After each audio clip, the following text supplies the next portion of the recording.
This coming weekend, we've got UFC Abu Dhabi, headlined by Robert Whittaker, and he takes on Reinier De Ridder. Now, this is main card, quick picks. Kicking off the main card, you got Nikita Krylov taking on Bogdan Guskov. Bogdan Guskov, 20 pro bouts since coming to the UFC. He's ran through every single one of his opponents. He's either finished them via knockout or submission. And he takes on Nikita Krylov, who's a seasoned veteran, 40 fight pro MMA bouts on his record. So, and he sometimes can be a bit up and down. Sometimes he's got caught. That's the nature of the beast, you know, when you're fighting at them sort of weight classes. You know, the light heavyweight division is unforgiving at times, but he's very well rounded. He can either, you know, strike you on the feet, or he's got a good submission game as well. So I'm going to favour Nikita Krylov to get the victory. I think he's going to be able to use his past experiences to navigate his way through the fight and find a path to victory. And then we move to the flyweights. You got Azu Almabayev taking on Ramazanbek Temirov. Now, these are, I'm going to call this a bit of a 50-50 bout. Both guys have been impressive. I've liked Almabayev. His last time out, he came up short against Manel Kape. But, you know, he's fought some good opposition. He's been in the UFC a bit longer than Ramazanbek. Ramazanbek, a fairly newcomer to the UFC, but so far undefeated since coming to the UFC.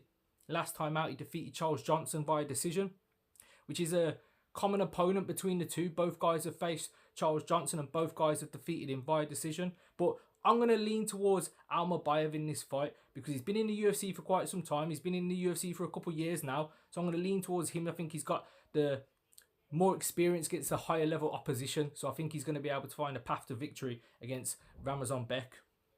Then we have Shara Bullet taking on Marc-Andre Barriault in the middleweight division. Now, you got Powerbar Barriault. He's going to have to use that to his advantage, as he does at times. You know, he can use his cardio to his advantage. He weaponizes his cardio at times to wear his opponents out, and then he comes on strong later in the fight. But Shara Bullet is going to have to use that footwork and kind of pick him apart from the outside. He's not going to want to get up close to Marc-Andre Barriault. But I am going to favour Shara Bullet. I think he's going to be too quick, too slick, and just too fast in general. And he's going to pick apart Marc-Andre Barriault. So I'm favouring Shara Bullet in this fight. Then we have Peter Yan taking on Marcus McGee. This should be a cracking fight. Peter Yan, he's been looking impressive, you know, since he's had his few losses. You know, he won his last two fights against, I believe it was Song Yadong and, remind me, Davison Figueiredo. So, yeah, good level opposition that he's been fighting. This is a first step up for Marcus McGee. And at 35 years of age, he's really, to only be getting to this level within the UFC rankings, you know, fighting, he's jumping up quite a bit. I think he's ranked number 12 and he's fighting Peter Yan. So this is a big jump for him, but he needs to take this jump at this point in his career. You know, 35 years of age, fighting at bantamweight. He's not getting any younger, so he's going to have to really seize this moment, make the most of it if he's going to jump up them rankings, and eventually, hopefully, he would want to get a title shot. So, but I am going to, you know, I'm favouring Marcus McGee. I think Peter Yan can be he's a bit of a slow starter at times, and Marcus McGee is going to have to jump on him from the off. He's going to have to keep himself busy, but also keep himself safe. And he's going to have to use volume to overwhelm Peter Yan and try get the victory in this fight. And then you got the main event, Bobby Knuckles taking on RDR.